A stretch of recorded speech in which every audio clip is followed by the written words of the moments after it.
Hello, ladies and gentlemen. My name is Patrick Ross. Welcome to the 100 Degrees podcast. And this is it. This week, finally, this is the one that everybody has been waiting for. This is the long anticipated. You never really asked for it, but here it is for lack of popular demand. This is the 69th episode of the 100 Degrees podcast. Really, all things considered, I'm kind of surprised that it took so long to actually get here and record this podcast. You know, when I started this podcast out, all the way back in 2020, it might have been late 2021 by the time that I got through my long run of what I call test episodes, just kind of playing around with it a little bit, just kind of learning how to fall into a groove a little bit. But there was a period of time when I would record an episode every single week. And then all of the COVID stuff ended and got to go back to work, which was obviously, these COVID lockdowns. I don't think they were anything that anybody wanted. They were more something that just everybody got stuck with. And when you don't have when nobody has a job to go to every day, it's pretty easy to sit down once a week and record a podcast episode. When you're out and you're working sometimes up to 15 hours a day, yeah, you have a little bit less time to do that. So wow, it's crazy. It's been like 4 years, but here we are finally at the 69th episode of 100 Degrees. I feel like we should probably make it dirty, but we probably won't. At least I don't have any plans to make it really dirty. I mean, I do have plans to talk a little bit about Limp Bizkit today, of all things. Yeah, that's a little bit crazy, something to be talking about in 2025. You're talking about Limp Bizkit. But that's for a later segment. First up, I guess the thing to talk about right now is to talk about the Edmonton Oilers playoff run, the Stanley Cup Final. So, as I sit down to record this today, the date is June 16th, 2025. It's now been a full day after that Game 5. And good God, I did have to take a full day after that Game 5 performance to even just figure out how a person's even going to approach something like this. Because in the immediate aftermath of that, it felt pretty negative. I mean, the final score of that game, as everybody knows, was 5-2. That certainly did not feel anything like a 5-2 hockey game.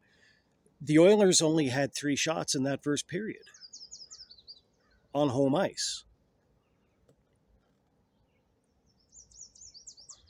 In what basically amounts to Game 1 of now a 3-game final for the Stanley Cup, the most coveted prize in professional sports. Maybe in all of sports, the most difficult trophy to win. You're back there for the second year in a row. This time, you're not down 3-1 going into Game 5, and you're on home ice. How on earth can you justify going out and only putting 3 shots on the opposition goaltender, regardless of who it is, let alone Sergei Bobrovsky? So it is very, very difficult to find much of anything positive to talk about. And I think that for the most part, I think that people are probably clued in by now that I do have a tendency that I want to try to keep things, I kind of want to try to keep things positive when it comes to this team on this podcast. And right now that's an exceptionally difficult thing to do. Now there's a lot of different places where people can go to for solace, to drum up a little bit of hope, if that's what they need. I mean, the one thing that I have seen a lot of people talk about is talking about Sidney Crosby when he was chasing after his first Stanley Cup. And they actually went out and they got blown out in Game 5 against the Detroit Red Wings in a tied 2-2 series. And in that particular series, they went on and they shut the opposition down through the next 2 games. They eked out a couple of 2-1 wins, and they won Sidney Crosby's first Stanley Cup. So there's something that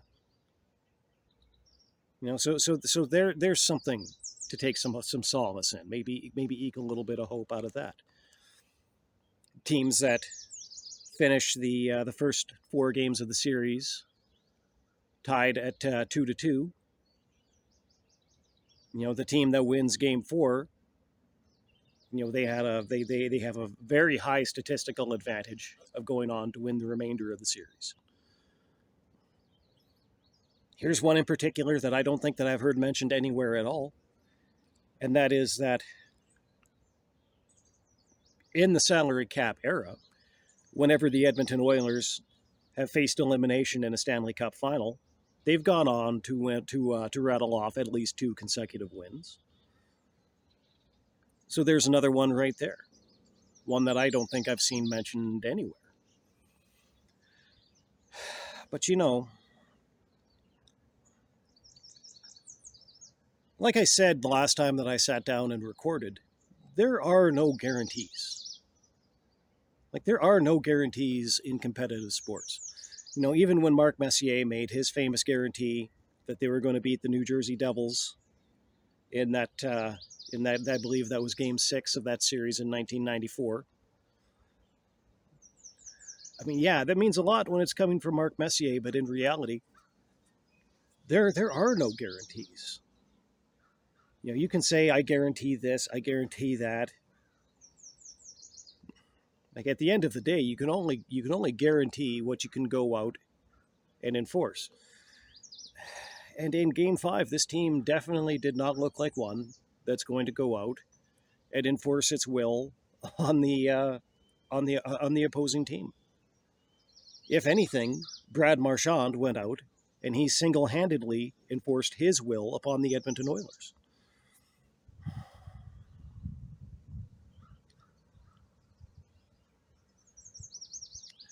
So at this particular juncture, with the puck set on Game 6 tomorrow evening, a playoff run that up until now, has been a lot of fun.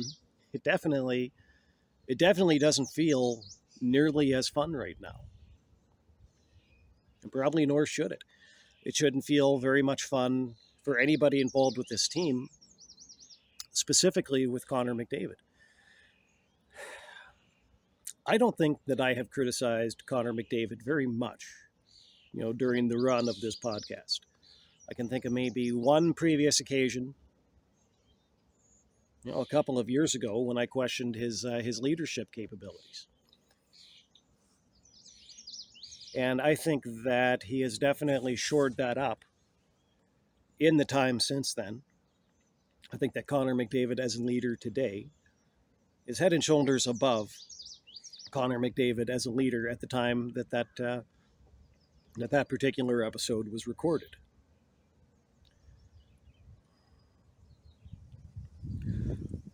But I do think that he needs to take a moment at some point over these next couple of days and realize that, where he is right now, what he does from this point forward is going to have a lot with the way that he is judged as a player when people look back on his career.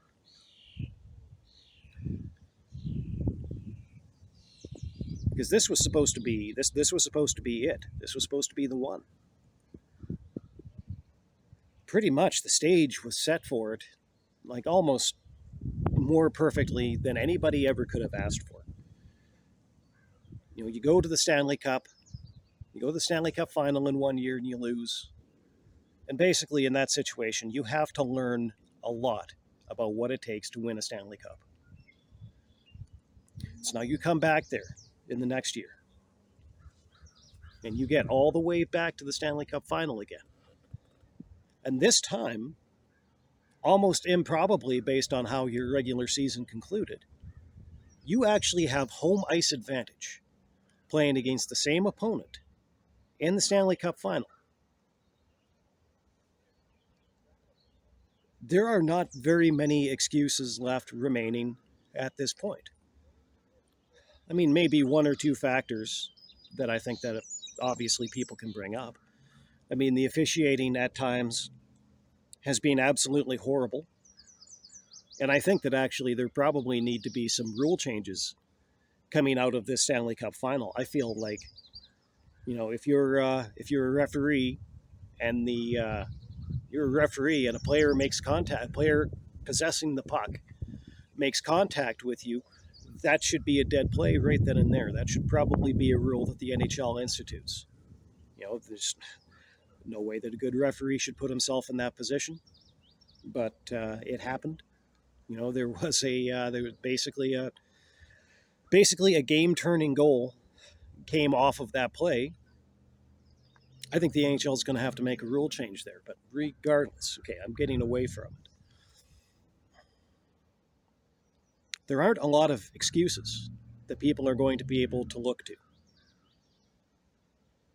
To say that, oh, well, they couldn't be expected to win because of this. They couldn't be expected to win because of that. No. They should have been, well, okay, expected is maybe not the right word. But they certainly should have been expected to put up a better effort in a crucial Game 5. Absolutely crucial Game 5 than what this team did. And very uncharacteristically, Connor McDavid right now, he looks like he has appeared to be fairly absent from the effort that has been put forward from this team in the Stanley Cup Final. I mean, I'm talking about now the series as a whole. We're about to start Game 6, and Connor McDavid has one goal in this whole series. And he didn't put that goal up until the team was already down 3-0 in a second consecutive game, pretty much right at the end of the third period. People are going to have to look back on that, and they are going to have to question exactly where it was that Connor McDavid went this time around when the lights have been the brightest, when this team has needed him the most. I mean, admittedly, in Game 1, that was an absolutely gorgeous assist on that overtime winner. Yeah, assists are great.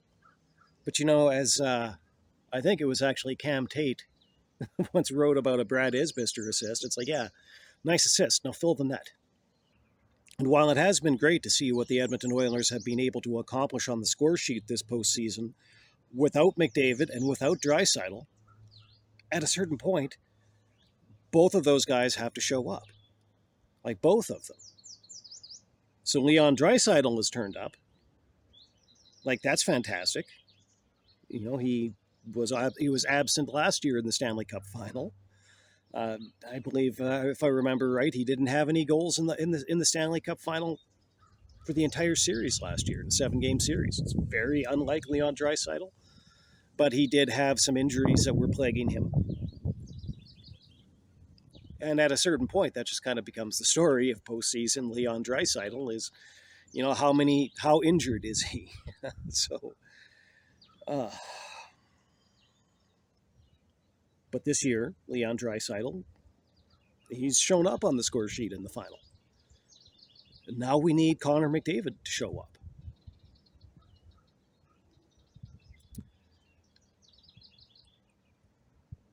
And as dour and disappointing as things might feel after that Game 5 performance, this is still a team that still has 2 more chances to win the Stanley Cup. I mean, the Florida Panthers, they have 2 chances also. They only need 1. We have 2, need 2. There are 2 different ways that you can look at that sentence. I believe that both of them are equally true. Need to. They need to, at the very least, play every single remaining minute of this Stanley Cup Final as if you need to. And I'll tell you exactly who has played that way: Brad Marchand. He has played all 300 regulation minutes of the Stanley Cup Final as if he needs to win the Stanley Cup. And he doesn't. He's done it already. He's not a guy that should look like he's hungrier than this Edmonton Oilers team, but in Game 5 in particular, he absolutely did. He shouldn't be that hungry. He's already eaten. We should be that hungry. And now, if the Edmonton Oilers don't turn up and play at least 120 minutes of the hungriest hockey that they have ever played in their lives, it's not going to matter how hungry you are. They're not going to eat.